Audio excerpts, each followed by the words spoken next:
Усім добрий день. Наконт колеру, конечно, я зусім так дивно зробив, тому що про ночні здимки, ночні колери вирішив розказувати у сонячне надвор'я на відкритій вулиці на чорному екрані.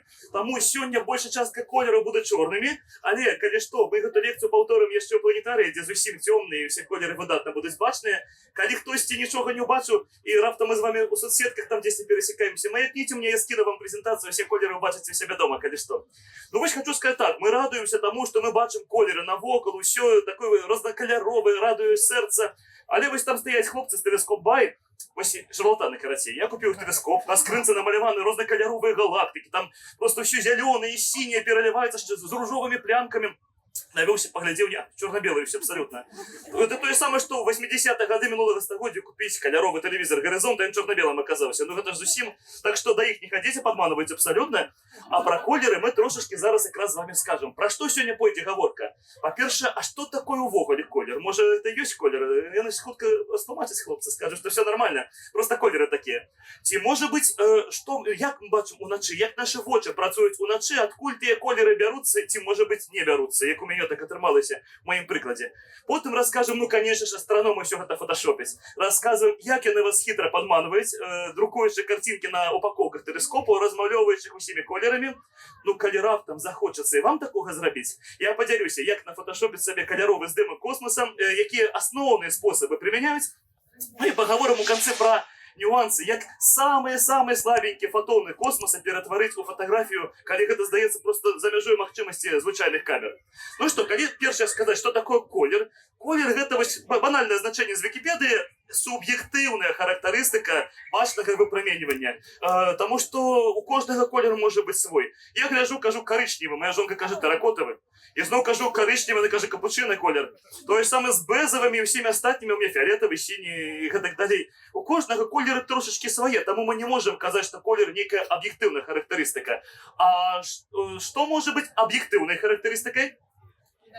Спектр, ну да, довження хвилі і спектр, який буде вигляді графіка. Ми ведаємо, що випромінювання, яке вокруг нас, електромагнітне випромінювання, це не тільки те, що ми бачимо очима, це бачне випромінювання займає такий зовсім маленький діапазон, там, де довження хвилі, ну, десь від 400 до 700 з хвостиком нанометрів. Але ж ще до цього ж електромагнітного випромінювання відносяться рентген, радіо, гамма випромінювання, ультрафіолет, інфрачервоне, ну я у розроб сказав.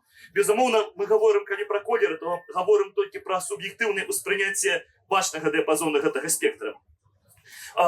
Поки ну суб'єктивне, ось тут повинна бути прикольна картинка, яку ніхто особливо не оцінить, то на цьому засновано шмат якраз підману зроку.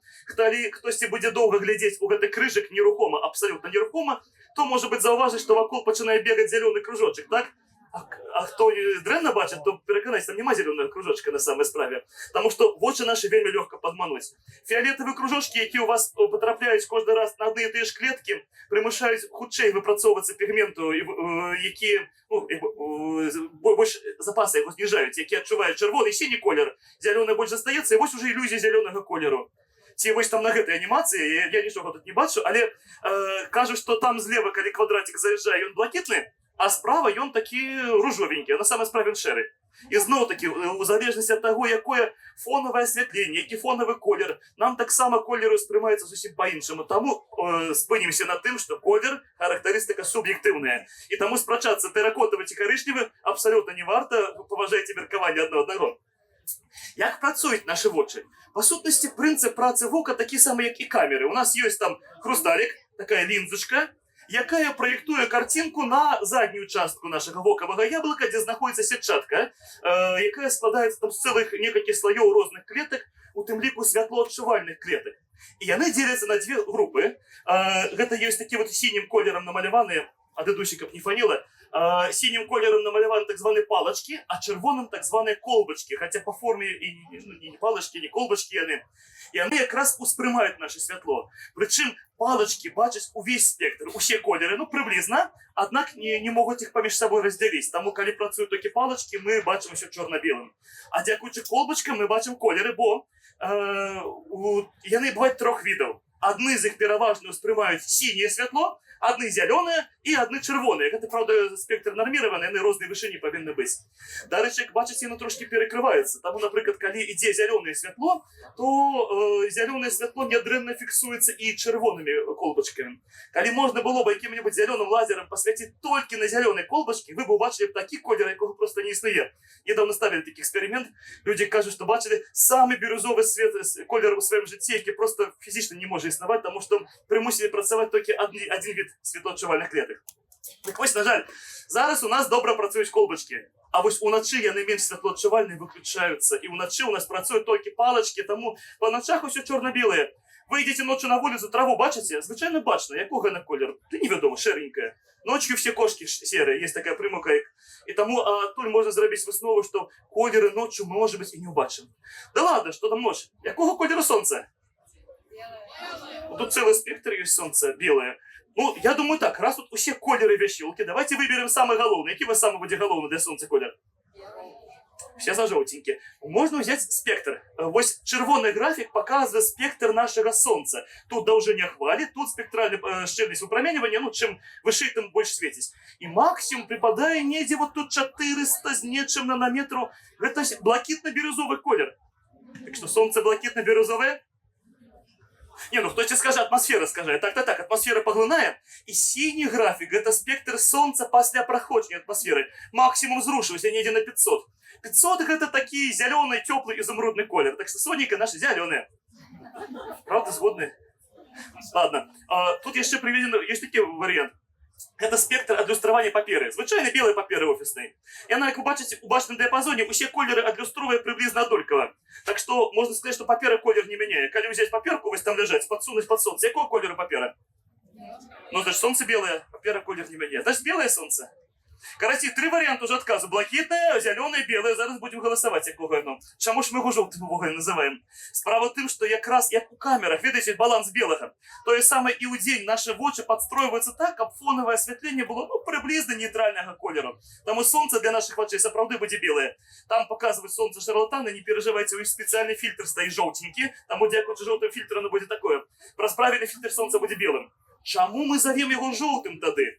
Справа в тым, што ўначы, калі зусім цёмна, няма вачам прывязацца магчымасці да нейкага канкрэтнага колеру, баланса белага, вось тады зоркі, падобныя сонцу, тэлескоп выглядаюць жаўтаватымі. Таму хочаце ўбачыць сонца жоўтым, адпраўляйцеся на Альфа Центаура, бярыце тэлескоп, глядзіце на сонца, будзе жоўценькае. У астатніх выпадках нам сапраўды яго святло падаецца белым, акраня сітуацыі, калі оно опускаецца нізка над гарызонтам, калі ягоны спектр сапраўды моцна скажаецца нашай атмасферай. Так, вось давайте тогда з гэтымі шарлатанамі разбяремся, якія прадалі мне тэлескоп з рознакаляровымі карцінкамі. Сапраўды, купляючы іх, многія расчароўваюцца. У большасці людей, хто купіў свой першы тэлескоп, ён становіцца і апошнім тэлескопам, і стаіць у куточку як просто такі элемент дэкору сваёй кватэры, таму што калі глядзіш, ружовай туманнасці не будзе, прыгожага Сатурна рознакаляровага, можа быць, не будзе і гэтак далей. Насамрэч, гэта все нормально, ніхто там не падманвае, канешне. Уначы мы уже казалі, яркасць начных аб'ектаў настолькі нізкая, што колеры просто наше вока не ў стане ўспрымаць. Ну, есть такая картинка в интернете. Тут она не бачная, там написано: приходите к нам в наблюдательную астрономию, у нас есть. Там желтый карлик, астероид, транснептоновый объект. Коли вы их там не бачите, не переживайте, зблизу так само маль нічого не бачите, а комету есть. І зведайте самый прикольный битый пиксель, він хотя бы червоний. Ну, у реальности у больших телескопов так приблизно все і бачно. Але коли ви ведаєте, що від гэтай галактики святло до вас ішло мільйони гадоў, і просто зараз трапляюць гэты фотон у ваші асабістыя вочы, ну гэта кайф неземны. Але сапраўды рознакаляровых картинок чакаць не варта. Вы бачыце, што вось гэта картинка вельмі нават праўдзівая, нехай сабе і жартаўлівая. Ладно, сярод вас, может, есть люди не бедные, думают, я куплю самый... Не куплю. Я поеду, знайду самый великий у свете телескоп, погляджу туды. У мяне ёсць знаёмы, які глядзеў у самы вялікі тэлескоп у свеце, куды можна паглядзець вокам. Гэта не самы вялікі з тэлескопаў. Вокам не глядзяць прафесійныя інструменты, таму што камера нашмат лепш можа накапіць святло, камера не апрацоўвае сігнал нейрасеткай, дзе там штосьці вам прымроецца. Урэшце рэшта можна спектр зняць і штось яшчэ. І кожная секунда каштуе грошы на вялікіх тэлескопах, ніхто вокам не глядзіць, нават няма магчымасці уставіць акуляр. Тым не менш, на 6,5-метровым тэлескопе Магеллан, які стаіць у Чылі, сапраўды ёсць магчымасць уставіць акуляр. Чамусьці канструктары гэта прадугледзелі. І вось калі ў іх ёсць сервісныя ночы, там калі яны займаюцца наладкай абсталявання, рамонтам, то часам застаецца з'являецца вольны час, і вось Юрий Белецкі расказвае, бяруць акуляры, прыносяць і глядзяць. Кажа, усё чорна-белае, і ўсё дыфузнае, размазана, чорна-белае, і яркіх картинак, як на фотаграфіі, не ўбачым. Бо камера можа накапіць святло часам гадзінамі, наши вочы десятые доли секунды, так что колбочки уключить практично нереально, нават на самом великим телескопе у свете, куды можно зазирнуть. Тут ничего не бачно, але, калі вы хочете зразумець, что вы убачыце у вялікім телескопе, пошукайте замалёўкі. Есть фанаты, якія не фотографуюць объекты, а малююць, например, алоўкам на паперы, там целые еще свои форумы, сайты. Поглядзіце, вось як замалёўваюць назіральнікі у тэлескопа галактыкі, туманнасці, то прыблізна вось так на ідэальным небе вы іх і убачыце. І там, конечно, колераў няма зусім. Тады адкуль бяруцца такія карцінкі? Што гэта? Можа быць фейк абсалютна? Гэта фота рабіў тэлескоп Хаббла, вядомая галактыка Вадаварот. Ну, буду парыраваць, я все-таки не буду казаць, што астранома вас падманваць сваімі фотошопамі. Скажыце, гэта фото сапраўднае ці не? Я свой чэрап ні разу не бачыў, так што, можа, і не сапраўднае. Но лишь мы ведаем, калі мы мазгі нашы не бачылі, не азначае, што іх няма. Гэта здымак зроблены ў рэнтгенаўскім дыяпазоне, і ён абсалютна сапраўдны. Але ёсць такія пурысты, якія прыходзяць там да мяне і кажуць, калі гэта немагчыма ўбачыць вокам, то такога нельга публікаваць, гэта не фатаграфія, гэта падман. Ну, хіба гэта падман, мы гэтым карыстаемся? А вось гэта падман, напрыклад, ці не? Гэта здымаў тэлескоп Джеймс Уэбб у інфрачырвоным дыяпазоне. Ні аднымі вачыма ў свеце такога не ўбачыць, але гэта праўда, гэта рэальныя фота. Тут яшчэ ёсць апошняя анімацыя, ну яна зараз не зусім добра бачная, мой таймлапс, калі там таксама на начным небе прабегаюць зялёныя палосы начнога свячэння, жаўтаватае ядро млечнага шляху, блакітныя спіральныя рукавы нашай галактыкі, і ўсе гэтыя колеры прысутнічаюць. Праўда гэта ці не? У прынцыпе, колеры гэтыя сапраўды існуюць, за што яны адказваюць. Напрыклад, калі мы глядзім на ружовай туманнасці, ружовым колерам свеціцца вадарод. Калі ў гэтай туманнасці з вадароду, ну, там же асноўны элемент вадарод, нараджаюцца новыя зоркі, яны вельмі гарачыя, самыя яркія з іх вельмі гарачыя, яны іанізуюць гэты вадарод, ну, а ён потым падчас рэкамбінацыі пачынае свяціцца, і ў першую чаргу пераходы ў бачным дыяпазоне даюць шмат чырвонага, трошкі блакітнага фіолетавага свячэння, разам ружовыя. Так што сапраўды касмічныя туманнасці часцей за ўсё былі бы ружовымі, калі мы іх фатаграфавалі бы, ну, бытавымі камерамі звычайнымі. Калі казаць пра, напрыклад, млечны шлях, ну, ізноў мала бачна, я здымаў гэта ў гарах калісьці, цэнтр млечнага шляху сапраўды выглядае такім жоўта-аранжевым, бо там ўжо новыя зоркі не часта ўтвараюцца, і маладыя, яркія, блакітныя хутенька дажылі, у зорак ведаць усё проста, як у людзей, калі ты тоўсты, памрэш рана, калі худенькі, стройненькі, пражывеш доўга, таму таўсцячкі тут блакітныя папаміралі, а новых амаль няма, таму колер зрушыўся ў жоўтую вобласць. А вось у спіральных рукавах, там наадварот, там роддом на роддоме, там нараджаюцца зоркі ўсіх мас, і яшчэ тоўсценькія памерці не паспелі, таму якраз блакітныя гіганты даюць сіняваты колер, так што можна для скопішча зорак па колеры адразу сказаць, ці маладыя яны. Напрыклад, вядомае скопішча Плеяды, яго зараз па начах добра ўжо бачна, можа бачылі ў небе, як такая малюсенькая малая мядзведзіца. На здымку яна ярка-блакітнага колеру, нават я недавно здымаў, блакітны выходзіць, таму што якраз свеженькія маладыя зорачкі, усяго некалькі дзесяткаў мільёнаў гадоў. Ну гэта як быццам з роддому такі выпісалі. А вось дом састарэлых, шаравое скопішча, дзе зоркам па 12 мільярдаў гадоў, параўнайце, большая частка колераў жоўтыя, аранжавыя, бо блакітныя зоркі проста тупа памерлі даўным-даўно ўжо. Ці калі казаць пра начныя пейзажы проста. Вот, напрыклад, на гэтым здымку левым можна ўбачыць уздоўж гарызонта зялёнае неба. Так, неба бывае і зялёным. Наша атмасфера нават па-за палярнымі здзеяннямі часам светіцца. У дзень трошачкі пад уздзеяннем сонечнага святла трошкі іанізуецца газ, уначы назад рэкамбінуе, і па небе могуць пайсці зялёныя палосы, чырвоныя, зрэдку нават жоўценькія назіраюцца. І ў некаторыя ночы гэта настолькі бывае яркім, што нават слабенькае вокам заўважна. Так што вось гэты каляровыя пералівы па небе таксама рэальны аб'ект, які ніколі вокам не ўбачыце, але яно ёсць на самай справе. Я недавно здымаў таймлапсик просто падчас нашых назіранняў, і ведаеце, што любая камера ма выдаць любы колер, у залежнасці ад таго, куды вы паставіце баланс белага. А я спецыяльна зафіксаваў яго, каб ён не змяняўся. І аказалася, што ў пачатку ночы неба было блакітным, бо яшчэ сонца глыбока не села. Сінія сонечныя промні, верхнія слаі атмасферы яшчэ рассеивалі. Потым стало цёмна, але на поўнач успыхнула палярнае ззянне, неба стало ружовым. Яно было вельмі слабенькае ззянне, вачыма мы яго не бачылі, але неба паружавела. Потым стало неба зусім амаль без колеру, затое засвяціліся аранжавыя ліхтары ад бліжэйшага горада. А праз некаторы час, тут уже, на жаль, не бачна, выдасць да зялёнае атмасфернае свячэнне. За одну ноч неба памяняла ўсе магчымыя колеры. На гэтым відэа бачна, але колер тут не зусім, канешне, будзе добра назірацца ў нашым ботанічным садзе, і як яны змяняюцца адзін за адным. Давайте лишь переключу. Можна яшчэ пагаварыць наконт колеру Марса. Ось хто добре тут щось бачить на екрані, то я привів некілька здимків з різних місій. Із марсоходу, із просто автоматичних посадочних станцій, і вони зовсім різні. Хтось каже, Марс червона планета, тут є ярко-червоні кольори, а є блякло-коричневі нікі кольори. Якого кольору Марс правильного? Ось ми називаємо червоні планети з Землі, бачите, як оранжева зорка, так що червонувати. Але про колір Марса знову можна не сперечатися. Одночі мій учень спеціально сам узяв, накопав архівних здимків НАСА, яких ніхто не опрацював, сам опрацював, зробив пригожі панорами Марса, які ніде не публікувалися, зробив таку наукову роботу. Журі його розмазало за кошт того, що потлумачив нам, як робити правильний колір Марса, який він правильний. Ну, хоч не тлумачив, журі не повірило. Колір Марса може бути любий. Це той самий, якого кольору сукенка. Ви бачите, прикольчик давно, оказывается, что она была синяя с черным, на самой справе все ж таки. Хотя кто-то сказал, что белое с золотистым, потому что у залежности от фонового осветления баланс белого может пойти куда завгодно. С Земли Марс оранжевый. Когда вы поживете трошки на Марсе, ваши очи привыкнут до оранжевого осветления, но вам будет подаваться амай что шерым, коричневатым, и поверхня Марса будет подаваться зовсім невыразных колеров. Тому, які б ви картинки не знайшли б у інтернеті з поверхні Марса, все це правда. Правильного кольору просто фізично не існує. Поки ми не ведаємо, як би ми це відчували б на поверхні Марса. Як ви не калібруєте ці фотографії з камер? Ці фото Юпітера. Зліва здимав телескоп Хаббла, справа зонд Хінона. Там такі жовтенькі, полосатик з коричневими полосками. Тут щенюче, щось незрозуміле абсолютно. Оказывается, і то, і другое має право на життя, у залежності від того, яка опрацовка. У нас, коли добра атмосфера, я ці кольори Юпітера бачу десь як Хаббл. Коли дренне, просто біло-шеренький, зовсім без кольору, оказывается. Ну ладно, давайте простей. Ладно, нехай себе не телескоп. Но самое соправдное фото это якое? То, что без опрацовки, правда? Кто в Инстаграм постит без фильтров, каже, фото без фильтров, фото не опрацованное. Тому покажите мне космічний здимок без опрацовки, и мы поставим кропку на этих кольорах. Ну, приблизно ось так виглядає здимок без опрацовки. Камери, які ми використовуємо лічбові, і на лічбових камерах у нас просто є які лікові значення, які відповідають тому сигналу, який накопився. Його можна, наприклад, у двоїчній системі представити. Цей сигнал треба ніяк перетворити у колір по неким алгоритмі. І коли ви думаєте, що ваш фотоапарат, ваша камера одразу вам видала для Інстаграма класну фотку, там алгоритму стоки по їй вже пройшлося різних, що на самій справі я навіть ручну у фотошопі стоки опрацовок зробити не змогу.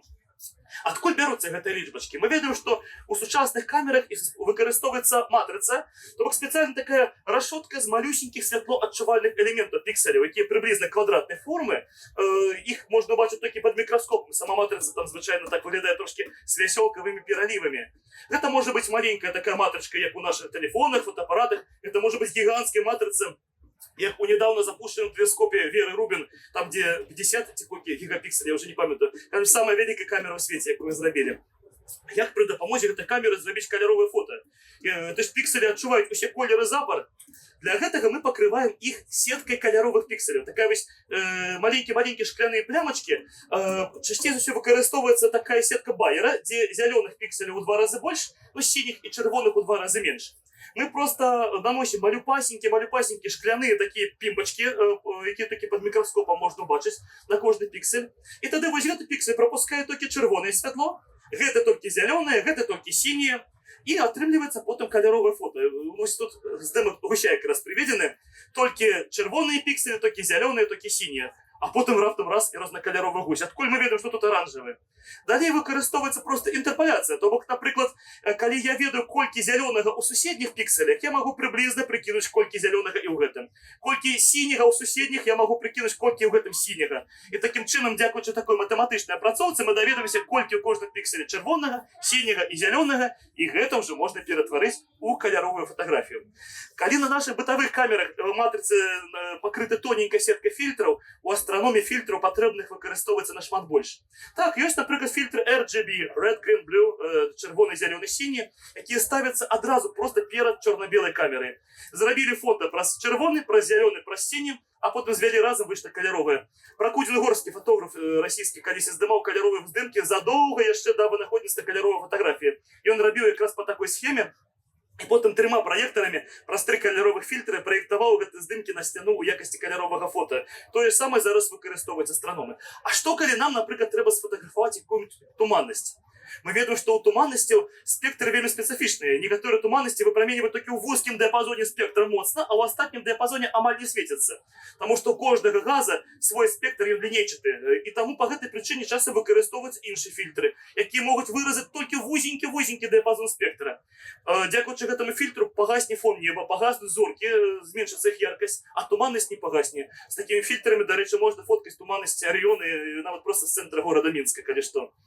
І ну, там ёсць куча розных фільтраў з некалькімі дыяпазонамі пропускання, таму звычайна у астранома матрыцы чорна-белыя, а розные фильтры просто перед матрицей переставляются. У аматора астрономии популярна вот такая техника. Мне многие кажут, я хочу купить телескоп, как фоткать. Готового телескопа, как фоткать нема, вам треба будет собрать свой сетап с кучей барахла, и когда ваш сетап не подобно на что-нибудь такое, обвешанное проводами, лямпочками, гудит, дымит и все остальное, то у астрофото нават не суйтесь, тому я и сам астрофото не занимаюсь, все таки. И там ставится у темлику такой школы фильтров, частей за все это фильтров штук 3, 4, 8, может быть, які просто переключаются перед камерой. Ну, у великих телескопов фильтры бывают серьезнее, например, у телескопа Веры Рубин, який вы недавно запустили, там же гигантские шкляшки диаметром, может быть, больше метра, які просто проворачиваются и одна за одной заползают перед камерой, как пробить с дырки на всю вот гигантское поле этого телескопа. Ті у телескопа Джеймс Уэбб, які зараз постійно обмірковується, то більше за десяток фільтрів переключається, причому усіяні присвячені практично інфрачервоному діапазону спектра. А кроме того, у нас же есть не только башня святой инфрачервоная, есть же еще и радиохвали, микрохвали, ультрафиолет. У гэтых діапазонах так само активно робляться фотографії на чорно-білі камери. Але як телескоп Джеймс Уэбб потім публікує щось рознокольорове? Почекайте, ми ж не бачимо інфрачервоний промінь, откуль кольорове фото? А все просто. Здимаємо у одним діапазоні інфрачервоного, у другим діапазоні інфрачервоного, у третім. Каб гэта пригоже візуалізувати, давайте ми просто розмалюємо картинку з гэтага діапазону синім, з гэтага діапазону зеленым, з гэтага червоним. Гэта я сам, до речі, зробив, у фотошопі легко робиться. А потім зведемо разом і отримається вось кольорове фото. Раз, гэта пригоже. Два, гэта больш інформативно. Ми бачимо там, де больш червоне свечение, там больше долгохвалевое выпромінювання инфрачервоное. Где холодные оттенки, там больше короткохвалевое, что может указывать, ну, например, на температуру, ці на які ще характеристики газа, зорок і так далі. Тому, коли ви бачите кольорове фото з телескопа, який працює у небачному діапазоні, це правда, не подману, все абсолютно нормально. Наприклад, одна і та ж галактика водоворот, у різних діапазонах глядиться зовсім по-розному. У радіодіапазоні ми можемо бачити розміркування холодних облаків водорода, які зовсім світитися не хоче. У інфрачервоному можемо побачити пилюку, де все міжзорний пил розміщений, коли туманності. Ну, бачите, частей зорочки світять. У ультрафіолеті розміркування самих ярких зорок. Ми казали, що, самых горячих. Мы казали, что самые горячие зорки там, где роддом, потому что нараджаются и холодненькие, и середненькие, и могутные гиганты горячие, але вони живуть зовсім недовго. Покуль живуть, ми їх бачимо у ультрафіолеті добре. У рентгені ми бачимо компактні об'єкти, на які щось і падає. Це якраз нейтронні зорки, чорні діри, ось одразу проявились, і ми розуміємо, де кого поглинають. А вокруг центру бачимо, що ще є вельми гарячий газ. Тому тепер астрономія, можна сказати, стала усехвалевой. І ось вогонь специфічні картинки, коли полетів на Юпітер зонд Юнона, то на им зовсім не планувалося ставити камеру. Ну, все громадська затупотала ножками, слухайте, не буде фоточек, там больше, чем за 100 миллионов, там, может, 300 миллионов коштовал этот проект, и фоточек не будет. Что зробили этот инженер? Ну ладно, хотя для Инстаграма что мы зробим? И они поставили малюпасенькую камеру, яка подвернулася, фактично, это была камера, зроблена для систем посадки на Марс, для одного из марсоходов, яка, ну, там черно-белая матричка, малюпасенькая, камера легенькая. Ну, раз хочете, уже нема куда усадить, то хоть что-то, веб-камеру засунем вам. И тому, поки камера уже была готовая, як робить кольоровые здимки? Они просто чверть матрицы покрыли синим, червоним шклом, чверть зеленым, чверть блакитным, и там еще чверть метановый фильтр, який показывает больше выпромінювання метана. Коли ви будете шукати сирі здимки Юпітера з зонди Юнона, воно ввогуле виглядає такими нарезаними полосками. Опрацьовувати їх немає. Що сказали нас? Це ми не будемо самі опрацьовувати. Ви хотіли фоточек, ви розбираєтеся. И видите, оказывается, до любого проекта с фотографиями вы можете долучиться. НАСА все свое бесплатно выкладывает, там есть несколько разных архивов, там есть материалы, які нигде не публиковались и никем доследовались. И нашлась куча энтузиастов, целый сервис есть, где они разрезают здымки на полосочки, формируют фотки Юпитера, склеивают кольоровые здымки, так что абсолютно за бесплатно они отрымливают набор. Я, до речі, балуюся. Гэтым довгий був процес, але ну, ось це фото, колись я так само склеїв со здимочкою Юнони. Фотографії телескопа Хаббла так само, коли поглядіць на сырые, першапачаткова выглядае жудасна. Там ніякі кропачкі, ніякі пікселі, ніякі там драпінкі, зусім не тое, што мы прывыклі бачыць гатовыя.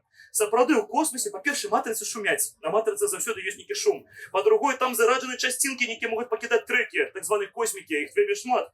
Па-трэцяе, там же ж яшчэ можа ўзнікаць якімі дэфекты гэтай камеры, бітыя пікселі, цэлыя бітыя калонкі. І таму паміж тым, што рэальна здымае Хаббл, і тым, што вы бачыце, розніца просто каласальная.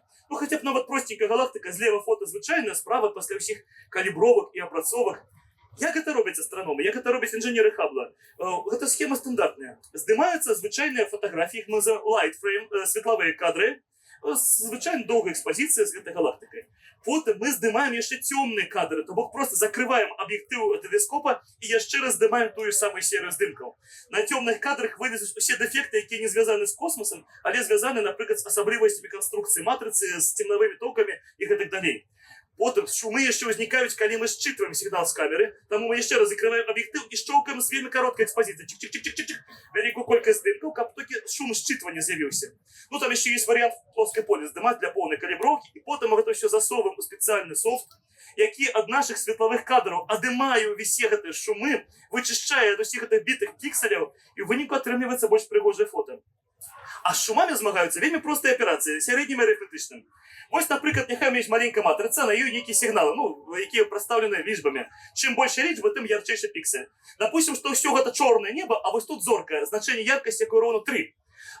Тут павінна было быць 0,0000003. На самай справе, з-за шума, які ўзнік на матрыцы, атрымаўся нейкі хаос. Калі б я не падсвяціў квадратик, вы гэту зорку не знойдзеце. А давайте мы гэта фото паўторым, яшчэ раз паўторым. Эта зорочка показала тут 3. Давайте мы яшчэ паўторым, 9 выйшла з шумамі разам, і яшчэ. І так вось мы 30 разоў, напрыклад, зробім 30 фотаграфій. А пасля гэтага па кожнай ячэйцы возьмем сярэдняе арыфметычнае. Як вы маглі ўбачыць, тут значэнні рандомна мяняліся ад 0 до 10. Якое будзе сярэдняе арыфметычнае? 5, конечно. Мы чакаем, што ўсё будзе 5. А ў гэтым пікселі якое будзе сярэдняе значэнне, там, дзе 3 была? Шумы дадуць 5 і 3 сігнал, то 8 будзе. Ну, насамрэч, пасля 30 кадраў я правёў эксперымент, у меня выйшла 9 тут все ж таки. Бачыце, 5, 6, 5, 6, 5, 6, 9.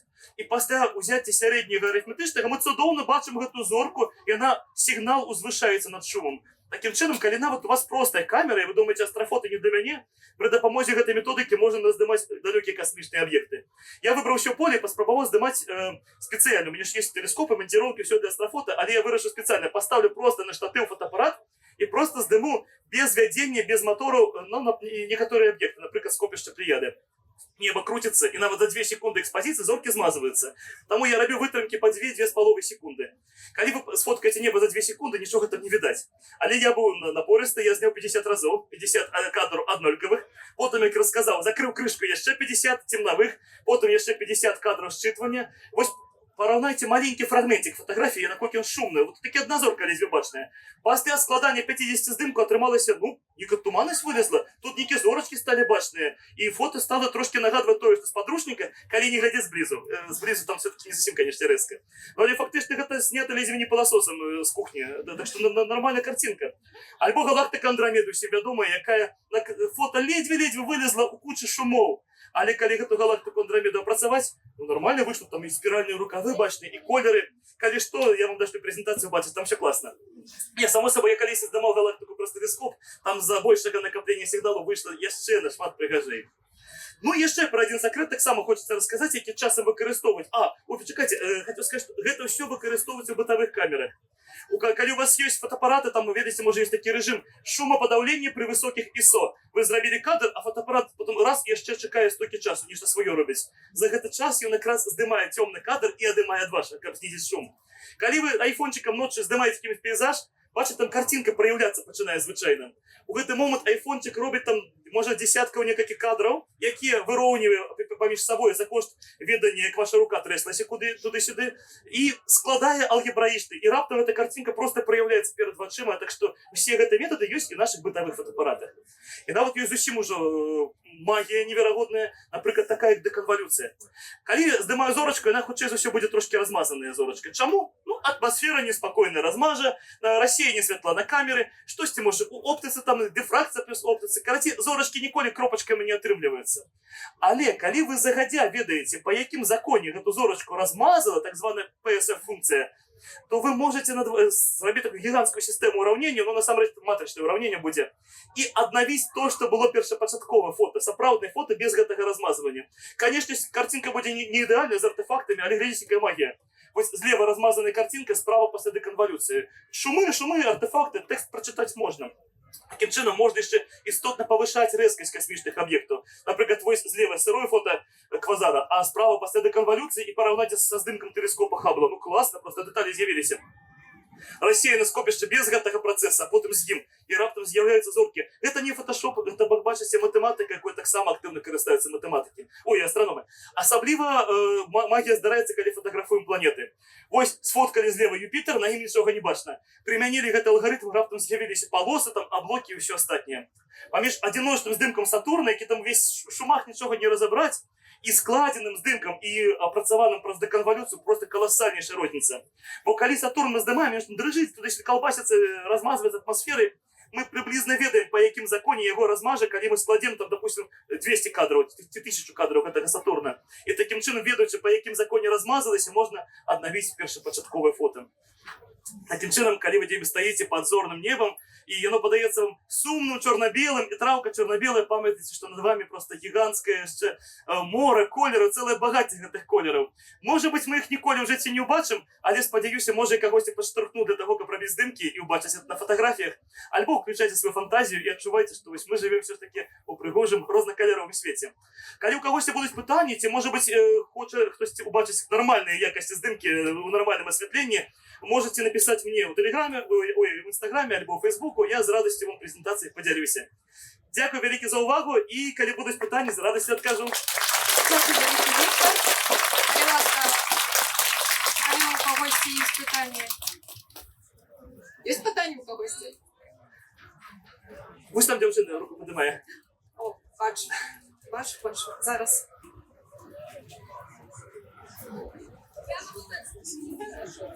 Тут просто іде запис, тому питання треба буде озвучити. Як я зрозуміла, головний сенс вашої лекції, що колір, який ми бачимо у астрономічних об'єктів, вельми залежить від того, праз які фільтри ми їх бачимо, праз які длини волн ми їх опрацьовуємо. Але чи є тут некая детерміновість, тобто що, що ми ведаємо докладно? Наприклад, чи можемо ми сказати, що ось чорні дири докладно чорні? Ёсть, вот в самом початку мы хотели сказать спектр. Коли колер не просто в вигляді кольорової картинки публікувати на екрані, а для кожного пікселя зробити графік, наприклад, по осі X довжині хвилі, а по осі Y там яка інтенсивність випромінювання, ось ця характеристика не буде залежати ні від опрацовки в фотошопі, ні від сприйняття нашими очима. Це абсолютно класна характеристика. Звісно, не завжди є можливість там повний спектр кожного елемента туманності здимати, але коли нам треба не просто приблизно зрозуміти, де більш гарячі зорки, де більш холодні, а отримати максимальну інформацію об електромагнітному випромінюванні, да, ми здимаємо спектр, і тому це саме об'єктивна штука буде. Тобто на чорних дирок ми можемо докладно сказати, що вони у всіх спектрах поглинають і все, значить докладно на любой фоці вийдуть ось так. Ну, вони, по ідеї, чорні, так. Але ж чорні діри, звісно, всі поглинають, мається на увазі навакольний газ. А поміж зорками хоч трошки газу є, чорна діра є, знаєте, що скушать обов'язково. І тому свячення ось гэтага газу ми фіксуємо так, і ведемо на вот таких діапазонах спектра. Ось такого ми навіть і отримали два здимки чорних дір у радіодіапазоні. Ну і знову, ви їх там могли побачити як червоно-оранжеві, радіохвалі ми не бачимо. Здимки формально чорно-білі, їх просто розмалювали, як красиво було. Не чорно-оранжевий, тобто якийсь мемний формат був під банком. Просто для пригожої візуалізації, справді, тому що це ж радіодіапазон. У башному діапазоні так само буде світитися газ. Хоч він там вельми гарячий, світиться ближче до рентгену, трошки буде у башному діапазоні. Хоча за все для наших очей щось було б високочастотне, там кшталту блакитного, фіолетового, не відаю. Але башне світло просто, що наші галактики все одно не проходять, тому що космічні туманності на дорозі поглинають його. І тому ми у башному діапазоні, на жаль, не можемо фото тримати.